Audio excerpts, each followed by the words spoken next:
दोस्तों नमस्कार। मैं सुश्री विनया एकबोटे, व्याख्याता रसायन शास्त्र, वर्चुअल क्लास परियोजना में कक्षा 10 की विज्ञान कक्षाओं में पुनः एक बार आपका स्वागत कर रही हूँ। गत समय हमने ये पढ़ा था कि वायुमंडल क्या है, वायुमंडल में कौन कौन सी गैसें उपस्थित होती हैं, वायुमंडल हमारे जीवन के लिए कितना आवश्यक है, वायु के बगैर हम रह नहीं सकते हैं। परंतु धीरे धीरे मनुष्य ने अपनी क्रियाओं के द्वारा इस वायुमंडल को खराब करना शुरू कर दिया है और वायुमंडल इतना खराब होता जा रहा है कि हमारा उसमें सांस लेना भी दूभर होता जा रहा है। वायुमंडल किन गैसों का बना है, कौन सी गैसें उसमें बहुत ज़्यादा हानिकारक है और वो हमारे शरीर पर या हमारे शरीर के अंदर के अंगों पर किस प्रकार प्रभाव डालती हैं, इसके बारे में आज हम चर्चा करने जा रहे हैं। हम ये भी चर्चा करेंगे कि मानव ने ऐसी कौन सी क्रियाएं की हैं जिनके कारण हमारा वायुमंडल बहुत ज़्यादा प्रदूषित यानी खराब होता जा रहा है। हम जिस तरह से लगातार पेड़ काटते जा रहे हैं, क्या ये पेड़ों की कटाई हमारे ऊपर प्रभाव डाल रही है?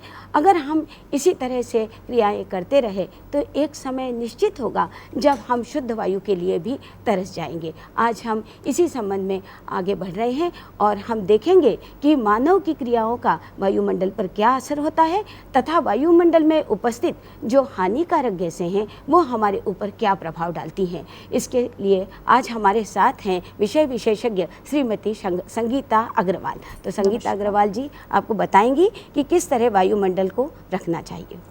जी हाँ, जैसा कि आप जानते हैं वायु हमारे जीवन के लिए अत्यंत आवश्यक है। बिना वायु के उचित अनुपात है, सभी गैसें एक संतुलित अनुपात में हैं। यदि इन गैसों में थोड़ा भी अंतर आ जाए या इसमें कोई अवांछनीय तत्व मिल जाए या कोई विषैला पदार्थ या गैस मिल जाए तो इसी को हम वायु प्रदूषण कहते हैं। आइए स्क्रीन पर देखें किस तरह वायु प्रदूषण किन किन कारकों से या कौन कौन से ऐसे कारण हैं जो कि वायु प्रदूषण फैलाने के लिए जिम्मेदार हैं। सबसे प्रथम घरों और कारखानों से निकला धुआं, दूसरे नंबर पर यातायात के साधनों से निकली गैसें, औद्योगिक अपशिष्ट पदार्थ, वनों में लगी आग एवं वृक्षों की कटाई, कृषि प्रक्रम, ताप बिजली घर एवं परमाणु संयंत्रों द्वारा उत्पन्न विकिरण एवं जनसंख्या वृद्धि। आप इसे और एक चित्र द्वारा ज़्यादा अच्छे से समझ सकते हैं। देखिए स्क्रीन पर ये चित्र, इसमें हमने अलग अलग भाग दर्शाए हैं। परिवहन या यातायात के साधनों से 42% के लगभग प्रदूषण हो रहा है। औद्योगिक प्रक्रियाओं के फलस्वरूप लगभग 14% प्रदूषण हो रहा है। स्थिर स्रोतों के ईंधन के दहन के फलस्वरूप 21% के आसपास प्रदूषण फैल रहा है। कृषि प्रक्रम, अन्य और भी विधियां, मानव की जितनी भी क्रियाकलाप है उनके द्वारा प्रदूषण फैल रहा है। आइए एक छोटा सा चित्र आप देखिए जिससे आप बहुत आसानी से देख पाएंगे कि कैसे ये वायु प्रदूषण आपको दिखाई दे रहा है। जैसा कि हम जानते हैं कि कारखाने सबसे ज़्यादा वायु प्रदूषण के लिए जिम्मेदार होते हैं। कारखानों से निकला धुआं, उनकी बड़ी बड़ी चिमनियों से निकले धुएं और गैसों में बहुत सारी विषैली गैसें मिली होती है। ये देखिए आप इस चित्र द्वारा आप देख रहे हैं मानव के सारे क्रियाकलाप जिनसे कि वायु प्रदूषण फैल रहा है। यहाँ आप चित्र में कारखाने देख रहे हैं, बस्ती देख रहे हैं, मोटर वाहन देख रहे हैं, रेलवे इंजन देख रहे हैं और जीवाश्म ईंधन को जलाते हुए देख रहे हैं। कुछ कूड़ा करकट या कचरा भी यहाँ आपको दिखाई दे रहा है। इस प्रकार ये सारे मानव के क्रियाकलाप वायु प्रदूषण के लिए जिम्मेदार होते हैं। संगीता जी ने अभी आपको बताया कि कौन कौन से ऐसे कारण हैं जिनके कारण कि वायुमंडल में बहुत सारी गैसें आ जाती हैं। दोस्तों आपने देखा कि कई जगह कचरा जलाने के कारण बहुत सारा धुआं वायुमंडल में मिल जाता है। आपको मालूम भी होगा कि प्लास्टिक आज के ज़माने में एक ऐसा प्रदूषक है जो बहुत बुरी तरह से हमारे वायुमंडल को ख़राब भी करता जा रहा है। जब लोग कचरे के साथ प्लास्टिक को भी जला देते हैं तो उसका जो धुआं उठता है, ये धुआं हमारे लिए बहुत हानिकारक होता है। तो दोस्तों, हमें यह हमेशा ध्यान रखना है कि हम कचरे को जलाते समय ऐसी चीज़ों को उसमें न डालें जिनसे कि जो धुआं उठ रहा है वो हमारे वायुमंडल को खराब ना करे। अब आइए, संगीता जी आपको आगे बता रही हैं कि वायुमंडल में जो गैसें हैं वो हमारे लिए किस तरह से हानिकारक होती हैं। आइए सबसे पहले हम ये देखें कि कौन कौन सी गैसें और कौन कौन से स्रोत हैं, कहाँ से वो गैसें निकल रही हैं। देखिए आपको एक कारखाना दिखाई दे रहा है और इसकी चिमनी से जो धुआं निकल रहा है उसमें sulphur dioxide, carbon monoxide, carbon dioxide एवं अन्य विषैली गैसें हैं। ये सभी गैसें बहुत ज़्यादा मात्रा में वायुमंडल को प्रदूषित करती हैं। आइए एक और चित्र देखें।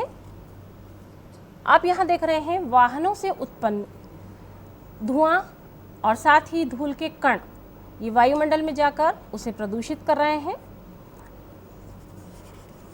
आप एक और चित्र देखिए। यहाँ आप परमाणु संयंत्र देख रहे हैं जो कि बहुत ही हानिकारक विकिरण को वायुमंडल में भेजता है। बहुत हानिकारक विकिरण इससे उत्पन्न होते हैं। संगीता जी, क्या ये जो गैसें निकलती हैं वायुमंडल में जो जाती हैं, क्या इनका कोई एक प्रतिशत भी होता है वायुमंडल में? जी हाँ, अलग अलग गैसों का? जी हाँ, बिल्कुल। बहुत ज़्यादा मात्रा में ये गैसें वायुमंडल को प्रदूषित कर रही है। देखिए आप इस चित्र द्वारा कार्बन मोनोऑक्साइड 47%, सबसे ज़्यादा प्रदूषक कार्बन मोनोऑक्साइड है।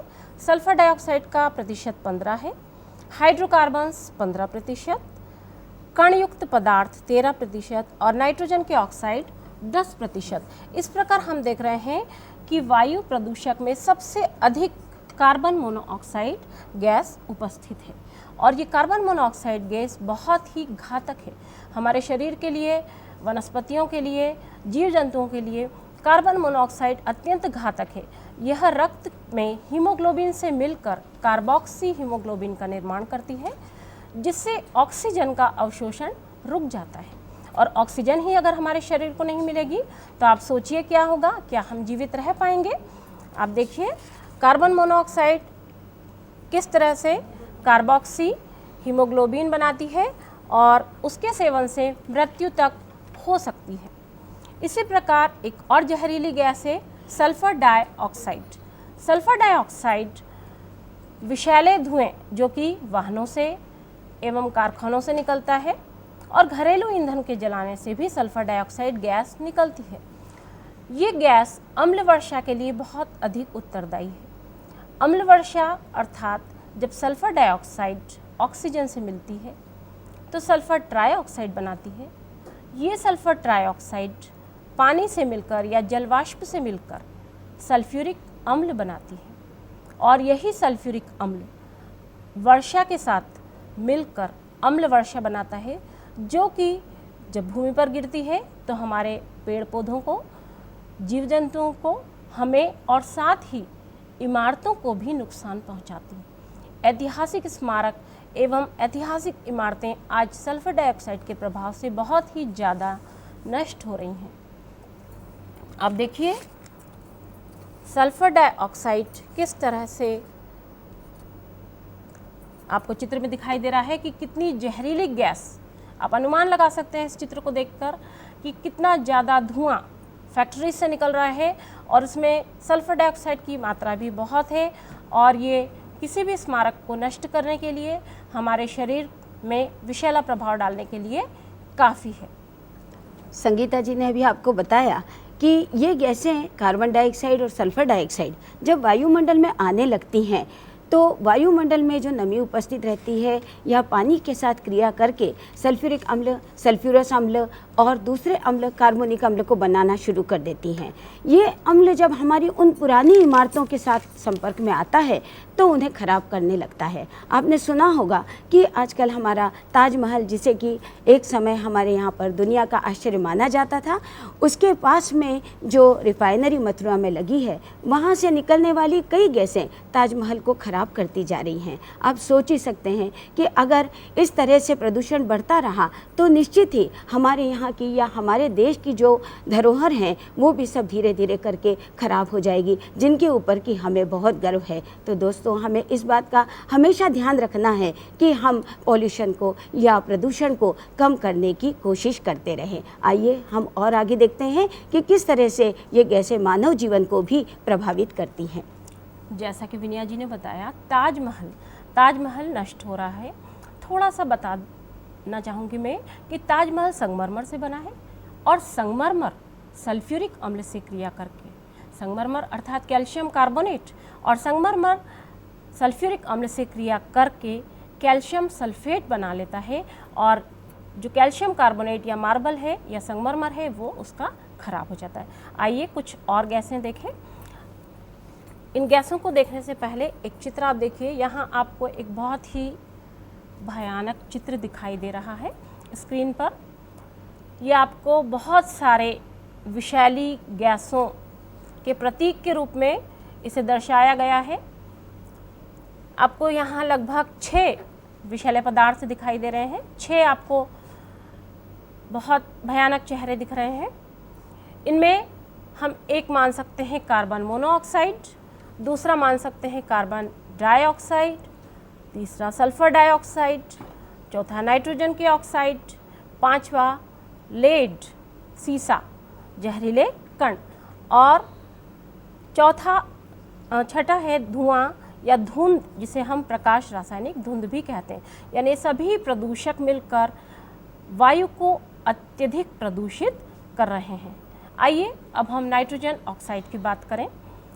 नाइट्रोजन के ऑक्साइड्स जो कि ज़्यादातर फैक्ट्रीज से, रासायनिक उद्योगों से एवं कारखानों से निकलते हैं, वाहनों से भी कुछ मात्रा में नाइट्रोजन के ऑक्साइड निकलते हैं। ये नाइट्रोजन के ऑक्साइड्स बहुत ज़्यादा वायु को प्रदूषित करते हैं। ये भी अम्ल वर्षा का कारण बनते हैं, क्योंकि नाइट्रोजन के ऑक्साइड भी पानी से क्रिया करके नाइट्रिक अम्ल बनाते हैं, जो कि अम्ल वर्षा के रूप में पृथ्वी पर गिरता है। साथ ही ये मनुष्य के शरीर पर बहुत घातक असर डालते हैं। इनसे फेफड़ों में बीमारियां हो जाती है, दमा, खांसी, और सबसे ज़्यादा असर इसका आँखों पर पड़ता है। आँखों में इसमें विभिन्न प्रकार के आँखों से रोग हो जाते हैं नाइट्रोजन के ऑक्साइड्स की वजह से। कुछ और प्रदूषक पदार्थ हैं गैसों के अलावा, साथ में कारखानों से एवं वाहनों से कुछ धूल और धुएं के कण भी निकलते हैं। ये कण कार्बन के हो सकते हैं, सीसे के हो सकते हैं, आर्सेनिक की वाष्प हो सकती है, एंटीमनी हो सकता है, या और भी धातु कर्म की क्रिया में जितने भी प्रकार के खनिज पदार्थों से निकलने वाली धूल है वो भी हो सकती है, और ये हमारे शरीर में बहुत ज़्यादा नुकसान पहुंचाते हैं।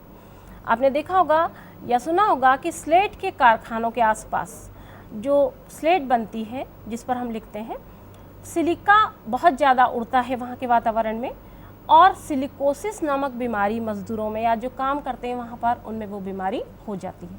इसी प्रकार एस्बेस्टोस के कारखानों में एस्बेस्टोस नामक पदार्थ निकलता है, जो कि मज़दूरों के फेफड़ों को बहुत ज़्यादा नुकसान पहुँचाता है।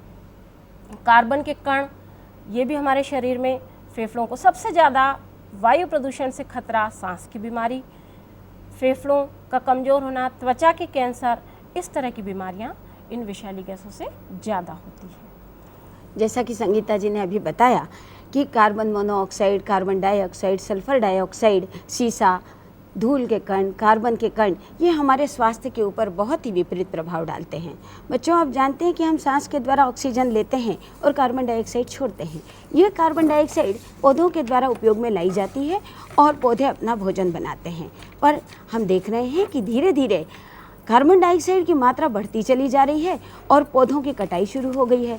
अब ये जो निकलने वाली कार्बन डाइऑक्साइड है ये कहाँ जाएगी? निश्चित ही है कि धीरे धीरे इस कार्बन डाइऑक्साइड का सांद्रण वायुमंडल में बढ़ने लगेगा। जब वायुमंडल में कार्बन डाइऑक्साइड का प्रतिशत बढ़ेगा तो आप समझ सकते हैं कि ऑक्सीजन हमें कहाँ से मिलेगी, क्योंकि पौधे ही हमें ऑक्सीजन देते हैं। पौधे कार्बन डाइऑक्साइड को लेते हैं और हमें वरदान स्वरूप ऑक्सीजन देते हैं। परंतु हम इतने निर्दयी हो गए हैं कि अपने स्वार्थ के लिए उन पेड़ों की कटाई करते हैं और कार्बन डाइऑक्साइड के सांद्रण को वायुमंडल में बढ़ाते जाते हैं। अब हम आगे चलते हैं कि हमारे मानव शरीर के अंगों पर, अंदर के अंगों के ऊपर इन गैसों का क्या हानिकारक प्रभाव पड़ता है।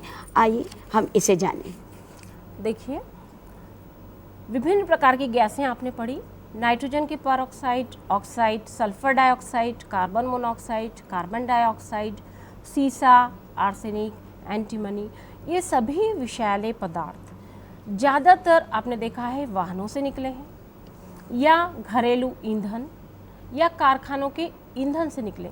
अर्थात जब भी ईंधन का दहन होता है तो वो दहन पूर्ण रूप से नहीं हो पाता, और पूर्ण रूप से दहन न हो पाने के कारण जो सबसे अधिक गैस निकलती है विषैली, वो है कार्बन मोनोऑक्साइड। अर्थात कार्बन मोनोऑक्साइड गैस अपूर्ण दहन के वजह से वाहन एवं कारखानों से निकलती है। अगर हम विचार करें तो जो स्रोत हैं प्रदूषकों के, ये सभी गैसों के जो स्रोत हैं वो ज़्यादातर वाहन हैं या कारखाने हैं। मनुष्य की ज़्यादा से ज़्यादा आबादी बढ़ रही है, बस्तियां बढ़ रही हैं, जंगल कट रहे हैं, उद्योग धंधे ज़्यादा बढ़ रहे हैं।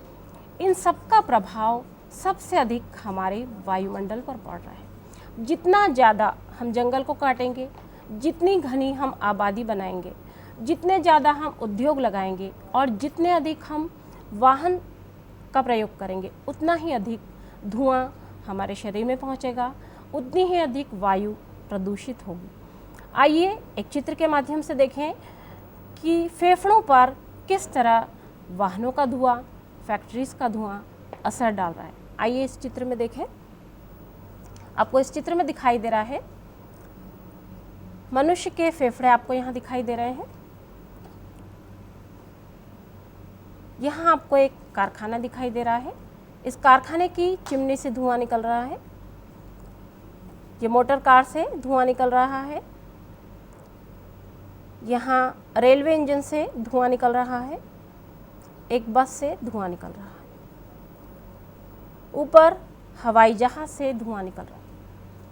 सभी धुएं में इतने अलग अलग स्रोत हैं, लेकिन इन सभी धुओं में मुख्य रूप से gas carbon monoxide, sulphur dioxide, carbon एवं लेड के कण हैं, और साथ ही दूसरी विषैली गैसें जैसे नाइट्रोजन ऑक्साइड आदि हैं। इन विषैली गैसों का फेफड़ों पर जबरदस्त प्रभाव पड़ता है। सल्फर डाइऑक्साइड, जैसा कि हमने पढ़ा कि पानी के साथ क्रिया करके अम्ल बनाती है। जब हम सल्फर डाइऑक्साइड और सल्फर ट्राइऑक्साइड गैस को हमारे शरीर में वायु के द्वारा लेते हैं, तो वायु जब अंदर हमारे शरीर में आती है और फेफड़ों में जो नमी जलवाष्प उपस्थित होती है, उस जलवाष्प से ये सल्फर डाइऑक्साइड और नाइट्रोजन के ऑक्साइड क्रिया करके जिस प्रकार सल्फ्यूरिक अम्ल और नाइट्रिक अम्ल वायुमंडल में बनाते थे, वैसे ही यहाँ पर भी वो अम्ल बना लेंगे और उसका नतीजा होगा फेफड़ों में घाव एवं बहुत ज़्यादा फेफड़ों से संबंधित संक्रमण रोग हो जाएंगे, जिससे कि मृत्यु तक हो सकती है। कार्बन मोनोऑक्साइड एक ऐसी विषैली गैस है कि जिसका हमें पता भी नहीं चलता और हम मज़े से उसका सेवन करते रहते हैं। इसकी उपस्थिति हमें ज़्यादा पीड़ादायक नहीं लगती, हमें पता ही नहीं चलता कि कब हम इतना प्रदूषण अपने अंदर ले रहे हैं। कार्बन मोनोऑक्साइड एक ऐसी गैस है जो शरीर पर तुरंत और अत्यधिक प्रभाव डालती है। कार्बन मोनोऑक्साइड, जैसा कि अभी आपको बताया गया, हीमोग्लोबिन से मिलकर कार्बोक्सी हीमोग्लोबिन बनाती है, जबकि हीमोग्लोबिन का कार्य है ऑक्सीजन का वहन करना। ऑक्सीजन को वहन करने के लिए हीमोग्लोबिन फेफड़ों से ऑक्सीजन सभी शरीर के अंगों में ले जाता है और वहाँ से कार्बन डाइऑक्साइड को वापस फेफड़ों तक लाता है। लेकिन जब कार्बोक्सी हीमोग्लोबिन बन जाता है तब क्या होगा, हीमोग्लोबिन ऑक्सीजन को नहीं सोख पाता, और ऑक्सीजन को नहीं सोख पाने का अर्थ है सीधे सीधे मृत्यु। आपने देखा होगा ग्रामीण क्षेत्रों में जब कभी सिगड़ी जलाई जाती है या बंद कमरे में चूल्हा जलाया जाता है तो वहाँ कार्बन मोनोऑक्साइड गैस बहुत ज़्यादा मात्रा में उत्पन्न हो जाती है, और कई बार दम घुटने से, अगर मान लीजिए पूरा बंद है वो कमरा और ज़्यादा मात्रा में गैस निकल गई है तो दम घुटने से व्यक्ति की मृत्यु तक हो सकती है। इस प्रकार हमने देखा कि विषैली गैसें वायुमंडल पर बहुत अधिक प्रभाव डालती है। संगीता जी ने आपको बताया कि कार्बन मोनोऑक्साइड मनुष्यों के लिए बहुत हानिकारक होती है, हमारे हीमोग्लोबिन को खराब करती है, यहाँ तक कि यदि अधिक मात्रा कार्बन मोनोऑक्साइड के शरीर में चली जाए तो मृत्यु तक हो सकती है। सामान्यतः ठंड के दिनों में घरों में देखा जाता है कि घर को गर्म रखने के लिए सिगड़ी जलाकर लोग घर को गर्म करते हैं। सिगड़ी जलाने के कारण जब धुआं निकलता है तो वह धुआं कार्बन मोनोऑक्साइड का होता है, क्योंकि कोयला पूरी तरह से जल नहीं पाता है और वातावरण में कार्बन मोनोऑक्साइड का धुआं भर जाता है। कमरे बंद होने के कारण धीरे धीरे ये धुआं बढ़ता चला जाता है। जब आप गहरी नींद में होते हैं तो आपको ये पता भी नहीं चलता कि हम सांस के द्वारा कार्बन मोनोऑक्साइड हमारे शरीर के अंदर लेते चले जा रहे हैं, और ये कार्बन मोनोऑक्साइड धीरे धीरे शरीर के अंदर जाती है और इसका नतीजा ये होता है कि मृत्यु होने लगती है। इसलिए यह ज़रूरी है कि रात को यदि आप इस प्रकार की कोई सिगड़ी जलाकर रखते हैं, विशेष करके ठंड के दिनों में, तो कहीं एक खिड़की खुली रखें और ध्यान रहे कि वो सिगड़ी जो है उसको खिड़की के पास इस तरह रखें कि उसका धुआं जो है वो बाहर की तरफ चला जाए। आइए आगे हम जानते हैं और अन्य गैसों का प्रभाव। देखिए, विशेष रूप से जो गैसें हमने पढ़ी, नाइट्रोजन के peroxide, carbon monoxide, sulphur dioxide. Carbon dioxide का सांद्रण आप अगली कक्षा में पढ़ेंगे, लेकिन फिर भी वैसे आप पिछली कक्षा में थोड़ा सा ग्रीन हाउस प्रभाव पढ़ चुके हैं, लेकिन कार्बन डाइऑक्साइड पेड़ पौधों के लिए तो ज़रूरी है, लेकिन हमारे शरीर में कार्बन डाइऑक्साइड का हम उत्सर्जन करते हैं, उसे लेते नहीं, उसे ग्रहण नहीं करते। अगर हमारे शरीर में जाती भी है तो हम उसे बाहर निकाल देते हैं थोड़ा सा। लेकिन फिर भी मैं बताना चाहूँगी कार्बन डाइऑक्साइड के बारे में। कार्बन डाइऑक्साइड सबसे ज़्यादा प्रदूषण से कार्बन डाइऑक्साइड की सांद्रता बढ़ रही है, और कार्बन डाइऑक्साइड जैसे जैसे बढ़ेगा तो सबसे ज़्यादा जो तकलीफ़ होगी वो ये कि हमारे लिए ऑक्सीजन की मात्रा कम हो जाएगी। अगर हम वृक्ष भी ना लगाएं और कार्बन डाइऑक्साइड की सांद्रता इसी तरह बढ़ती रही तब क्या होगा। आइए देखें, अगर हम जंगल काटते जाएं, आबादी बढ़ती जाए और वृक्ष भी ना लगाएं तब क्या स्थिति होगी। आइए इस चित्र के माध्यम से समझने का प्रयास करें कि किस तरह से हम जंगल काट रहे हैं, और सबसे पहले आपको घना जंगल दिखाई दे रहा है जहाँ पर जीव जंतु, पक्षी एवं पेड़ पौधे हैं। दूसरे चित्र में भी आप थोड़ी सी बस्ती देख रहे हैं, ज़्यादा नहीं है बस्ती यहाँ। तीसरे चित्र में कुछ इमारतें हमें दिखाई दे रही हैं एवं वृक्ष कम होते जा रहे हैं। सबसे अधिक प्रदूषण हमें चौथे चित्र में दिखाई दे रहा है। यहाँ पर इमारतें ही बची हैं, जंगल नष्ट हो गए, ये उससे प्रदूषण पूरा है। और जो पक्षी आकाश में उड़ रहे थे वो नीचे ज़मीन पर पड़े हुए हैं। इस प्रकार हम सोच सकते हैं कि अगर हमने इसी रफ्तार से अपनी क्रियाओं पर अंकुश नहीं लगाया, इसी रफ्तार से हम प्राकृतिक संसाधनों का अधिक से अधिक दोहन करते रहे, इसी रफ्तार से शहरीकरण करते रहे, औद्योगिकीकरण करते रहे एवं प्रकृति की ओर ध्यान नहीं दिया तो हम विनाश के कगार पर निश्चित रूप से खड़े होंगे। विनया जी, आप इस बारे में कुछ और कहना चाहेंगी? हाँ, बिल्कुल कहना चाहूँगी कि हम धीरे धीरे अपनी सुविधाओं के लिए बड़े बड़े मकान बनाते जा रहे हैं। 4 मंजिली, 5 मंजिली, यहाँ तक कि 10 मंजिल के, 15 मंजिल के बड़े बड़े मकान बनाना एक हमारे यहाँ के विकास को प्रदर्शित करता है। वास्तव में देखा जाए तो हम ये सीमेंट के जंगलों में रहना हमने शुरू कर दिया है। हम ये भूल ही गए हैं कि हमारे आसपास हरे भरे पेड़ होना चाहिए जिनमें हम स्वस्थ रहकर सांस ले सकें, पर हम सीमेंट के पहाड़ों से, सीमेंट के जंगलों से इस तरह घिर गए हैं क्योंकि हम अपनी सुविधाओं का ज़्यादा ख्याल करते हैं। हम चाहते हैं कि हमारे लिए एक बहुत अच्छा सा घर हो, उस घर में सारी सुविधाएं हों और साथ ही साथ हमें किसी तरह का कोई कष्ट न हो, हमारा आग पानी से बचाव होता रहे। परंतु हम ये भूल जाते हैं कि जब हम ये सीमेंट के इतने बड़े बड़े पहाड़ खड़े कर देते हैं तो हम उस नैसर्गिक वातावरण से कहीं बहुत दूर चले जाते हैं।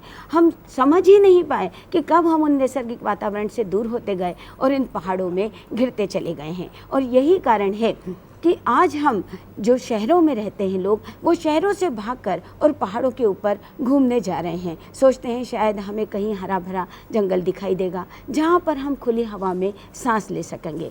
तो दोस्तों, हमें अपने जंगलों को बचाना है और हमें इस प्रदूषण को रोकने में पूरी पूरी सहायता करनी है। अब हम आगे और देखने जा रहे हैं कि और ऐसे कौन से प्रदूषक हैं जो हमारे जीवन के लिए और भी खतरा बढ़ाते जा रहे हैं। कुछ और ऐसे प्रदूषण फैलाने वाले तत्व भी बाकी हैं, क्योंकि हम आजकल परमाणु बम, अणु बम बनाने में लगे हैं। जी हाँ, परमाणु का ज्ञान आधुनिक देश की पहचान है और परमाणु संयंत्र से जो खतरे हमें हैं उसके प्रति हम ध्यान नहीं दे रहे। आइए हम देखें कि एक परमाणु संयंत्र से जो बहुत ही हानिकारक विकिरण निकलते हैं उनका कितना प्रभाव पड़ सकता है। परमाणु संयंत्रों से निकले हुए हानिकारक रिसाव बहुत ज़्यादा न केवल मनुष्य पर, वनस्पतियों पर एवं जीव जंतुओं पर प्रभाव डालते हैं, बल्कि वहाँ की भूमि, वायु एवं जल को भी नष्ट कर देते हैं। उसका तात्कालिक प्रभाव तो होता ही है, लेकिन आगे आने वाली पीढ़ियों तक उसका असर नहीं जाता। और इसका उदाहरण आप इससे समझ सकते हैं कि जब हिरोशिमा और नागासाकी पर परमाणु बम गिरा था और आज तक वो उस यंत्रणा को झेल रहे हैं। रूस में जब चेरोनोबिल में परमाणु संयंत्र से रिसाव हुआ था तो दूर दूर तक की वनस्पतियाँ, दूर तक का जल और वायु प्रदूषित हो गए और कई सालों तक उसका दुष्प्रभाव वहाँ से नहीं गया। भोपाल गैस ट्रेजेडी ये परमाणु से संबंधित तो नहीं है, लेकिन एक ऐसी त्रासदी है जो कि हम भूल नहीं सकते। वहाँ से जो यूनियन कार्बाइड कारखाना है उससे निकलने वाली विषैली गैस मिथाइल आइसोसाइनेट थी, जिसने कि बहुत से व्यक्तियों को नींद में ही मौत की नींद सुला दिया और बहुत सारे व्यक्ति आज भी बहुत सी बीमारियां जैसे श्वसन संबंधी, फेफड़ों से संबंधित और बहुत सी चीज़ों को अभी तक भी झेल रहे हैं। जैसा कि आप जानते हैं, किसी भी परमाणु संयंत्र से रिसाव या किसी भी कल कारखाने से निकली हुई गैस किसी दुर्घटना की वजह से हो सकती है। उस दुर्घटना को रोकने के प्रयास जब कारखाना लगे तभी करना चाहिए और ये सब प्रयास किया जाता है, लेकिन इसके बावजूद भी हम कितना ही प्रयास करें, कहीं ना कहीं चूक मनुष्य से हो ही जाती है।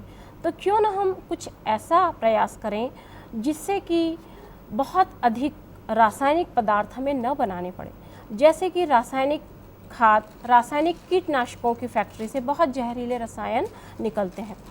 आपने एक चित्र में भी देखा था कि कृषि अपशिष्ट या कृषि प्रक्रम में भी काफ़ी मात्रा में वायु प्रदूषित होती है। तो कृषि से कैसे वायु प्रदूषित हो रही है? जब हम कीटनाशक का छिड़काव करते हैं तो वो वायुमंडल में फैल जाता है और वो सारे कण वायुमंडल में फैलते हैं, फिर बारिश होकर ज़मीन पर मिल जाते हैं और वो पोषक तत्व के साथ मिलकर पौधे के द्वारा ग्रहण कर लिए जाते हैं। और उन पौधों को, जब उन वनस्पतियों को, उन फल फूलों को, उस सब्जी अनाज को जब हम ग्रहण करते हैं या अन्य जीव जंतु ग्रहण करते हैं तो उनके शरीर में वो हानिकारक या विषैले पदार्थ पहुंच जाते हैं और इस प्रकार कृषि प्रक्रम में जो उपयोग किए गए कीटनाशक पदार्थ हैं उनका असर जीव जंतु और मनुष्यों पर पड़ता है। दोस्तों, संगीता जी ने अभी बताया कि हम आजकल बाज़ारों में जो सब्जियां देखते हैं बड़ी साफ़ सुथरी और इतने बड़े बड़े जैसे गोभी के फूल, मूली हमें दिखाई देते हैं। हम सोचते हैं कि कितने ताज़े फल हैं, कितने अच्छे हैं, सब्जियां बहुत अच्छी हैं, पर आपको मालूम है कि इन सब्जियों को उगाने के लिए कई सारे कीटनाशकों का, ऐसी खादों का उपयोग किया जाता है जो रासायनिक पदार्थ होते हैं। और ये रासायनिक पदार्थ जब ये सब्जियां बढ़ती हैं तो उनके साथ उनके अंदर चले जाते हैं। हम बिना जाने ही इन सब्जियों का सेवन करते जाते हैं और धीरे धीरे ये विषैले पदार्थ हमारे शरीर में समाते जाते हैं। हमें पता भी नहीं होता है कि ये सब्जियां कहाँ से खराब हैं या इनमें किस तरह के विषैले रसायन का प्रयोग किया गया है। तो दोस्तों, हमें ये सोचना चाहिए कि हमें खादों का प्रयोग करते समय ऐसे रसायनों का प्रयोग ना करें जो कि हमारे खाने वाली चीज़ों को खराब करें।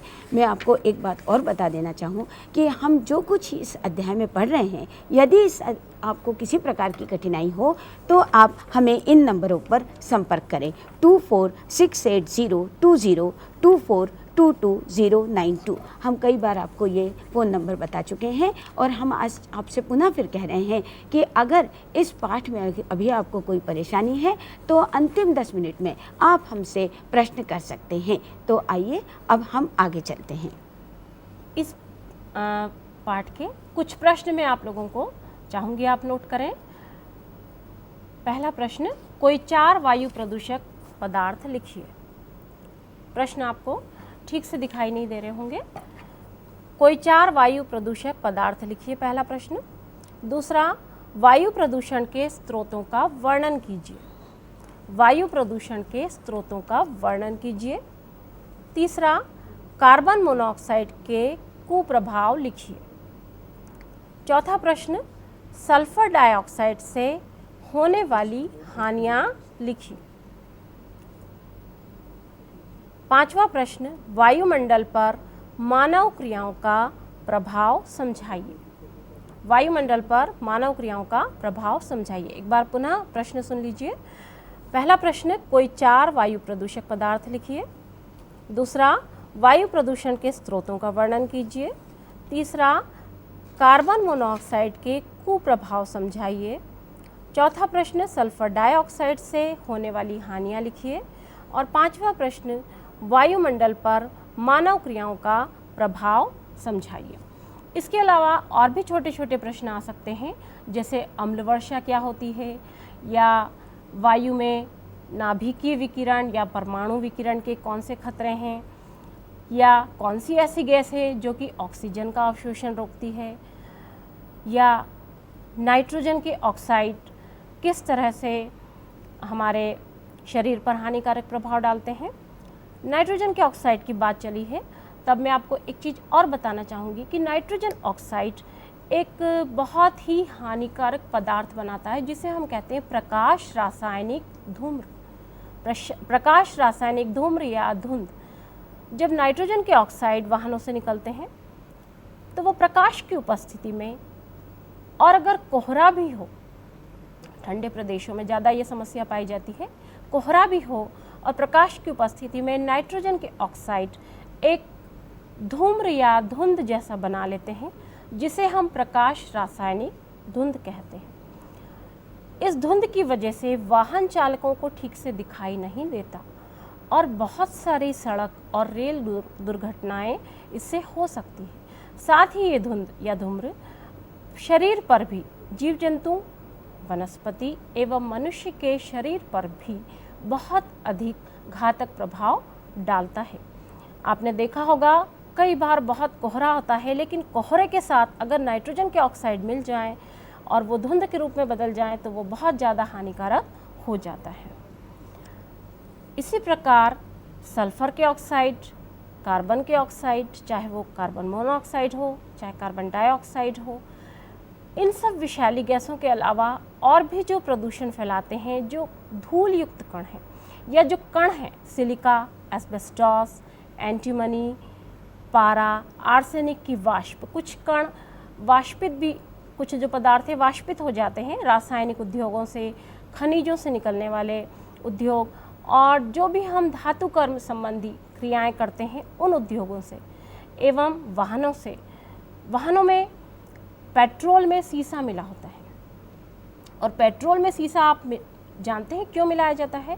पेट्रोल में सीसा मिलाने का कारण है कि जो पेट्रोल में आवाज़ होती है, इंजन आवाज़ करता है पेट्रोल की वजह से, वो आवाज़ ना हो इसलिए उसमें टेट्राएथिल लेड या सीसा मिलाया जाता है। लेकिन ये सीसा जब दहन होता है ईंधन का, जब इंजन कार्य करता है और ईंधन जलता है, तो उसके जलने से ये सीसा बहुत विषैले धुएं के रूप में उन वाहनों से बाहर निकलता है और मनुष्य के फेफड़ों एवं अन्य तंत्रिका तंत्र पर प्रभाव डालता है, जिससे मनुष्य को कई प्रकार की शारीरिक एवं मानसिक बीमारी भी हो सकती है। दोस्तों, अभी आपको संगीता जी ने वायुमंडल पर मानव क्रियाओं का क्या प्रभाव होता है इसके बारे में बताया। इस प्रभाव के साथ साथ उन्होंने ये भी बताया कि वायुमंडल में ऐसी कौन कौन सी गैसें हैं जो हमारे शरीर को बहुत अधिक प्रभावित करती हैं, जैसे carbon monoxide, carbon dioxide, nitrogen के ऑक्साइड, साथ ही साथ सल्फर डाइऑक्साइड, शीशे के कण, धूल के कण, जो हमारे शरीर के ऊपर प्रभाव डालते हैं। ये कहाँ से आते हैं, कैसे ये वायुमंडल में फैल जाते हैं, इसके ऊपर भी उन्होंने आपसे अभी पूरी चर्चा करी। साथ ही साथ उन्होंने बताया कि हमें हमारे जो हरे भरे पेड़ हैं उन्हें काटना नहीं चाहिए ताकि हमारा वायुमंडल प्रदूषित होने से बच सके। हमें अपने स्वार्थ के बदले ये सोचना चाहिए कि किस तरह से हमारा वायुमंडल साफ सुथरा और स्वस्थ रह सकता है। तो आज हमने इस सब विषय पर चर्चा करी, उन प्रश्नों पर भी हमने चर्चा करी जो विगत वर्षों में परीक्षा में आए हैं। मैं आपको पुनः एक बार याद दिला दूं कि अगर आप किसी कठिनाई को महसूस कर रहे हैं तो हमें इन नंबरों पर फ़ोन कर सकते हैं 24680202 24222092। अगर आप हमें इस समय किसी तरीके से प्रश्न नहीं कर पा रहे हैं तो हम आपको एक पता दे रहे हैं, उस पते पर आप चिट्ठी लिखकर भी हमसे अपनी कठिनाइयों का हल जान सकते हैं। हमारा पता है मध्य प्रदेश सेटकॉम केंद्र, RCVP नरोन्हा प्रशासन एवं प्रबंधकीय अकादमी, 1100 क्वार्टर्स, अरेरा कॉलोनी, भोपाल। मुझे पूर्ण आशा है कि आपने इसे अच्छी तरह से सुन लिया होगा और यदि कोई कठिनाई होगी तो आप उसको हल करने के लिए हमें फिर से एक बार चिट्ठी के द्वारा संपर्क कर सकेंगे। तो दोस्तों, ये आज का जो संपूर्ण विषय था वो वायुमंडल पर आधारित था। हमारा ये दूसरा अध्याय है जिसमें हम वायुमंडल के बारे में चर्चा कर रहे हैं। अभी हमें इस पाठ का एक और अंश पूरा करना है, जिस अंश में हम कार्बन डाइऑक्साइड का सांद्रण किस प्रकार पृथ्वी पर बढ़ता है, कोयला किस प्रकार पृथ्वी के अंदर बढ़ता है, ओजोन परत क्या कार्य करती है, ओजोन परत किस तरह से नष्ट होती जा रही है, इनके बारे में हम आगे चर्चा करेंगे और इसके साथ ही इस पाठ को भी ख़त्म करेंगे। दोस्तों, आप लगातार हमारे इस क्लासों को देखते रहिए ताकि आपको ये पता चलता रहेगा कि आप किस तरह से अपने ज्ञान में वर्धन कर सकें, किस तरह आप परीक्षा के प्रश्नों को हल कर सकें और साथ ही साथ उनमें परीक्षाओं में सफलता प्राप्त कर सके। आज हम अपने कार्यक्रम को यहीं समाप्त कर रहे हैं, इस आशा के साथ कि आप हमसे पुनः भेंट करेंगे, इस कार्यक्रम को निश्चित रूप से देखेंगे। तो दोस्तों, नमस्कार।